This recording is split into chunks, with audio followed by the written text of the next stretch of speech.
বিষ খেয়ে এক গৃহবধূর আত্মহত্যা। আর এই আত্মহত্যার ঘটনায় উঠল এসআইআর আতঙ্কে আত্মহত্যার অভিযোগ।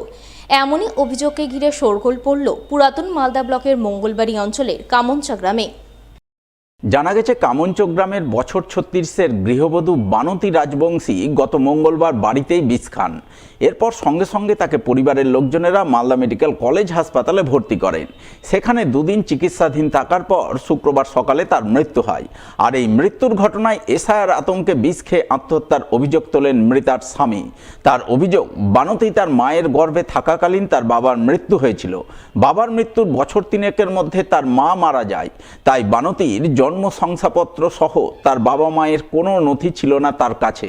তাই এসআইআরে সেভাবে কোনো নথি জমা দিতে পারেননি তিনি। জানিয়ে তিনি আতঙ্কে ছিলেন। সেই আতঙ্ক থেকেই বিষ খেয়ে তিনি আত্মহত্যা করেছেন।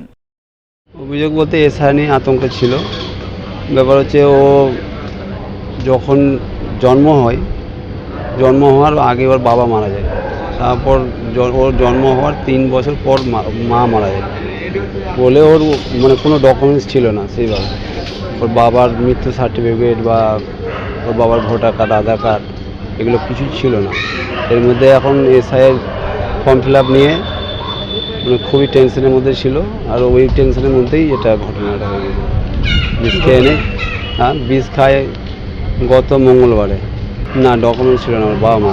ফর্ম ফিল আপ করেছিল? ফর্ম ফিল আপ করা হয়েছিল, কিন্তু আমার কোনো বেরোলেও আমাকে বলছিল যে ওকে লিঙ্ক যেহেতু পাচ্ছিল না ফর্মে, লিঙ্কটার জন্য কিছু ওর দাদুর ঠাকুরদার কিছু জমি রেকর্ডের জন্য করছিল আর কি। ওর কাকা যেটুকু বলানো হয়েছিল সেটা পারেননি জোগাড় করতে? সেটা জোগাড় করতে পারেনি বলেই আতঙ্কে এই ঘটনা। এদিকে এই ঘটনাকে কেন্দ্র করে শুরু হয় রাজনৈতিক তরজা। জেলা তৃণমূলের মুখপাত্র আশিস কুণ্ডু অভিযোগ করেন, এসআইআর আতঙ্কে ওই মহিলার মৃত্যু হয়েছে। যদিও তৃণমূলের তোলা অভিযোগ উড়িয়ে দিয়েছেন বিজেপির দক্ষিণ মালদার সভাপতি অজয় গাঙ্গুলি। এসআইআরের আতঙ্কে আবার এক মৃত্যু। আমাদের মালদা বিধানসভার মঙ্গলবাড়ি অঞ্চলের কামঞ্চা গ্রামে বানতি রাজবংশী 35 বছরের একটি মেয়ে আবার বিষ খেয়ে আত্মঘাতী হলো। কারণ কি, তার সঠিক ডকুমেন্ট সে দিতে পারবে কি পারবে না, তার আতঙ্কে আবার বিষ খেয়ে মৃত্যু। একের পর এক মৃত্যু এই বাংলার বুকে ঘটে যাচ্ছে। আর সাম্প্রদায়িক দল বিজেপি কেন্দ্রীয় নির্বাচন কমিশনকে দিয়ে বারংবার হিয়ারিংয়ের নোটিশ করে যাচ্ছে। অদ্ভুতভাবে যার হিয়ারিং হয়ে যাচ্ছে তাদেরকে আবার হিয়ারিংয়ের নোটিশ, এগেইন নোটিশ। লজিক্যাল ডিসক্রিপেন্সির নাম করে 101টা বুথে 1000টা মানুষের মধ্যে কোনো জায়গায় 200, কোনো জায়গায় 300, কোনো জায়গায় 400 মানুষকে পুনরায় হিয়ারিংয়ের নোটিশ পাঠানো হচ্ছে। এর বিরুদ্ধে আমাদের সেনাপতি অভিষেক বন্দ্যোপাধ্যায়, জননেত্রী মমতা বন্দ্যোপাধ্যায় সারা বাংলা জুড়ে মানুষের সাথে মানুষের পাশে আছেন। কিন্তু আর কত মৃত্যু দেখার পরে এই সাম্প্রদায়িক দল বিজেপি শান্ত হবে, এটাই আমাদের একমাত্র জানার বিষয়বস্তু।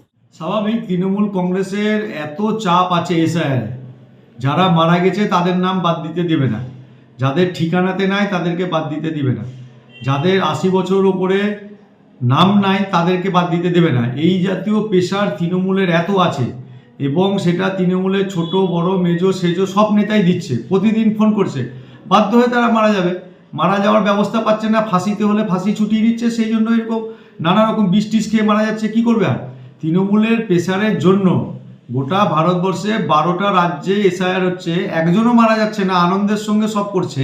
পশ্চিমবঙ্গের তৃণমূল কংগ্রেসের আসল চেহারা বেরিয়ে যাবে। আর এই 2 কোটি 3 কোটি লোক যারা বাইরে থেকে আছে, তারা ভোট দিয়ে 15 বছর ধরে মমতা ব্যানার্জিকে রেখেছে। মমতা ব্যানার্জি এবার থাকবে না, এটা সে জেনে গেছে।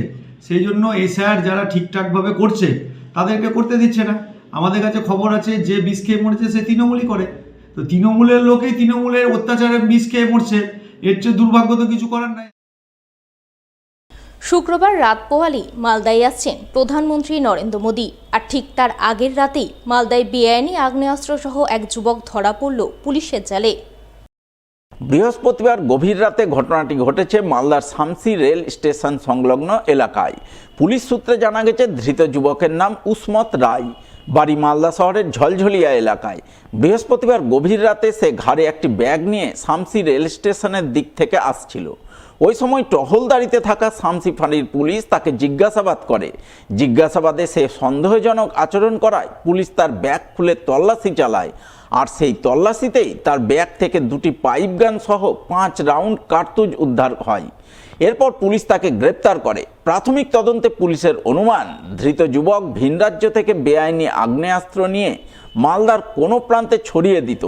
তবে সঠিক কী কারণ রয়েছে তা জানতে শুক্রবার ধৃতের পুলিশি হেফাজত চেয়ে পেশ করা হয় চাঁচল মহকুমা আদালতে।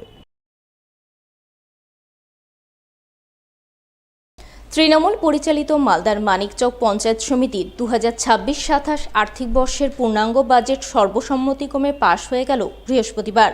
তবে বাজেট সর্বসম্মতিক্রমে পাশ হলেও বাজেট মিটিং শেষ করে বাইরে বেরিয়ে তৃণমূল পরিচালিত পঞ্চায়েত সমিতির সভাপতির কর্মকাণ্ড নিয়ে একরাশ ক্ষোভ উগড়ে দিলেন বিরোধীরা।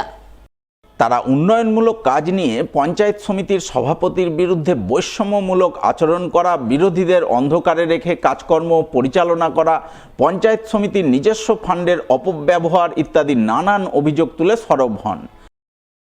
আমাদের মানিকচক পঞ্চায়েত সমিতির বিরোধী আমরা 14 জন আছি। 14 জনের মধ্যে আমাদের কেউ এখনো পর্যন্ত কোনো রকম কাজ পায়নি। আমাদের বর্তমান পঞ্চায়েত সমিতির সভাপতি যিনি আছেন তিনি একদমই ব্যর্থ সভাপতি, আমি সেটা মনে করি। কারণ আমি তার আগের টার্মে 2018 সালে পঞ্চায়েত সমিতির সভাপতি দেখেছি, ওনার একটা সিস্টেম ছিল। আমাদের বিরোধীদেরকেও কল করতেন, যোগাযোগ রাখতেন, ডাকতেন, জানাতেন। পার্সেন্টেজ কম হবে কিন্তু জানান হবে, মানুষ জানবে, যে যার মতন করে জানান দেবে। আমাদের ওপর নিচে মানুষ আছে, তারা জানবে, আমরা জানিয়ে দিতে পারতাম। এখন আমাদের কাছে বর্তমান পঞ্চায়েত সমিতির সভাপতি যিনি আছেন তাদের সঙ্গে কোনো কন্ট্যাক্ট নেই। তিনি নিজেকে সর্বেসর্বা মনে করেন, মোটেও তিনি নিজের সর্বেসর্বা নেই, তিনি অন্যের মাথার ওপর ভর করে চলছেন, সেটা একদমই বোঝা যাচ্ছে। ওনার মাথায় যদি থাকতো তাহলে সভাপতির বোর্ডে 32টা মেম্বারকে তিনি গুছিয়ে নিয়ে চলতেন। তিনি নিজ অহংকারে এবং নিজ মতো করে চলে, এটা মোটেও আমরা অ্যাকসেপ্ট করছি না। এবং আমাদের পঞ্চায়েত সমিতির 14 জনের কোনো কাজ হয়নি। আর 18 সালের কাজ পর্যন্ত হওয়াতেও উনি বাধা দিয়েছেন, যেখানে ওনার কাজও নয় তাও বাধা দিয়েছেন। যদিও বিরোধীদের তোলা সমস্ত অভিযোগ ভিত্তিহীন বলে উড়িয়ে দিয়েছেন মানিকচক পঞ্চায়েত সমিতির সভাপতি পিঙ্কি মণ্ডল। তার বক্তব্য, পঞ্চায়েত সমিতি ভালো কাজ করছে, কিন্তু বিরোধীরা সেই উন্নয়নমূলক কাজে সামিল না হয়ে শুধু মিথ্যা অভিযোগ করছেন। আমাদের পঞ্চায়েত সমিতির বিরোধী দলনেতা যিনি আছেন উনি তো বিরোধী দলনেতা, উনি তো মানিকচক ব্লকের প্রত্যেকটা জায়গায় যেতে পারে। যেরকম মানিকচক পঞ্চায়েত সমিতির সভাপতি আমি প্রত্যেকটা জায়গায় যাই, প্রত্যেকটা জায়গায় কি কাজ লাগবে, কোথায় কি লাগবে সবটার দায়িত্ব নেওয়া, সব জায়গায় গিয়ে দেখা। উনি কোনো মতেই এগুলো কাজ করছেন না। বিরোধী হিসেবে ওনারা ব্যর্থ, ওনারা কাজ করছেন না। এবং ওনারা আমাদের মিটিংয়ে এসে মানে করছে যে কাজ হচ্ছে না, কিন্তু ওনারা নিজেদের এলাকা তদন্ত করে দেখেই না।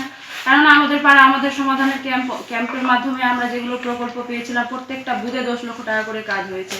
ওনারা বলছেন যে কাজ হচ্ছেন না, কিন্তু কাজ তো অবশ্যই হচ্ছেন, আর ভালো কাজ হচ্ছে।